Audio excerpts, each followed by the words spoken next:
జగమనంగను ఎక్కడా యుగములెచట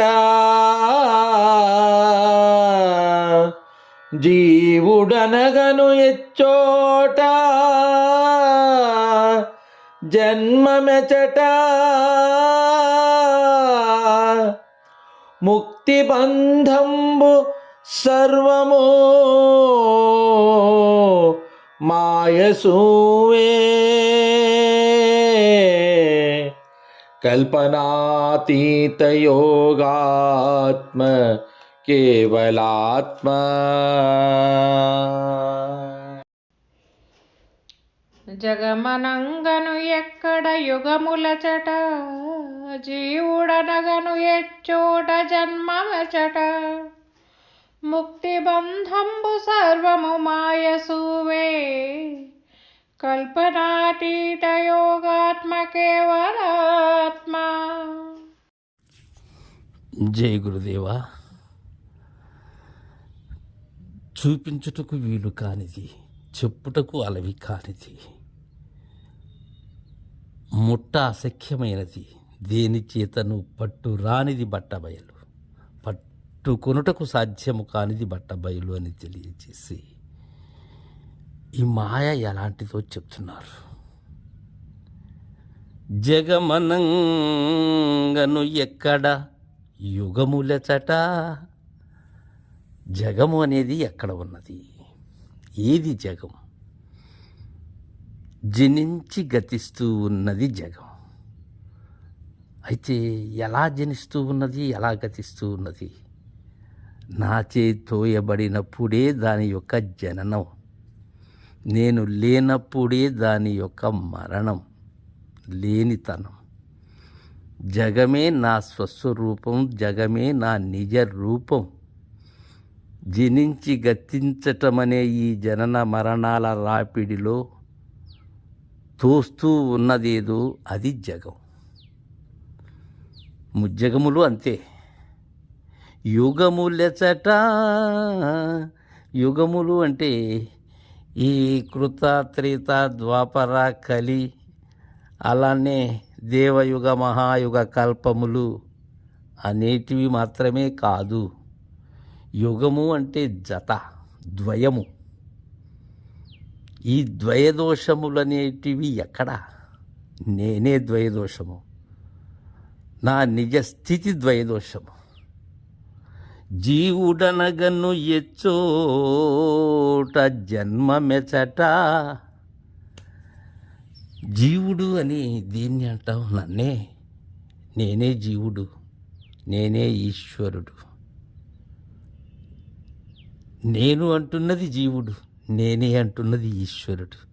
కింజజ్ఞత్వాది గుణములతో ఉన్నది నేనే, సర్వజ్ఞత్వాది గుణములు పొందుతున్నది నేనే. పలు రూపములు, అన్ని భ్రాంతులు. ఎచ్చోట ఉన్నాడు జీవుడు? నాసికాగ్రంలో ఆటలాడుతూ ఉన్నాడు. నీలతో ఏద మధ్యస్థ నిలయుడై ఉన్నాడు. జీవాత్మగా, పరమాత్మగా, ప్రత్యేగాత్మగా, సూత్రాత్మగా ఇలా ఉన్నాడు జీవుడు. జన్మమెచట. ఆ జీవునికి జన్మం ఎలా కలిగింది? అనాది నిర్వికల్పమైనటువంటి పరిపూర్ణ పరబ్రహ్మములో ఈ అవ్యక్త రూపముగా ఉన్న నేను ఏదైతే ఉన్నానో అది వ్యక్తమైనదే జన్మం. ఇది ఆరోహణగా వస్తూ ఉన్నది ఆత్మ. తద్వారా పంచభౌతికమైనటువంటి వాటి సమ్మేళనంతో ఏర్పడినటువంటిది ఈ జన్మం. జన్మకు మూలం నేనే. ముక్తి బంధంబు సర్వము మాయసూవే. అలా చూడాలి. ఎందుకంటే మాయసూవే అంటున్నారు. చూడు, ముక్తి బంధంబు సర్వము ఏంటంటే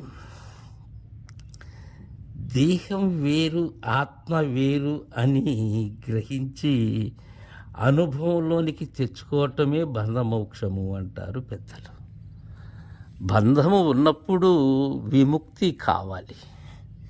ఈ బంధమోక్షము అనేటివి సర్వము మాయా అంటున్నారు.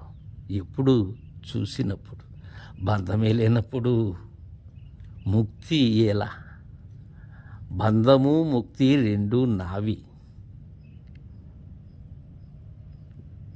ఈ దేహాన్ని ఆత్మగా భావించడం అనే భ్రమ సాధన ఏదైతే ఉన్నదో ఆ భ్రమ నిజమైనటువంటి సాధనను ముందుకు సాగనివ్వదు. అదే బంధం. ఇవన్నీ కూడా ఈ జగము కానీ, ఈ ద్వయము కానీ, జీవుడు కానీ, జన్మము కానీ, ముక్తిబంధము కానీ ఇవన్నీ వేరే కాదు. సర్వము మాయసూవే, సర్వము నేనే అయి ఉన్నాను. ఈ విషయాన్ని మనం చక్కగా పరిశీలించగలగాలి. చాలా సులభంగా ఉంటుంది ఇలాంటి మహనీయులు రచించినటువంటి పరిపూర్ణ బౌద్ధ సాహిత్యం. జై గురుదేవా.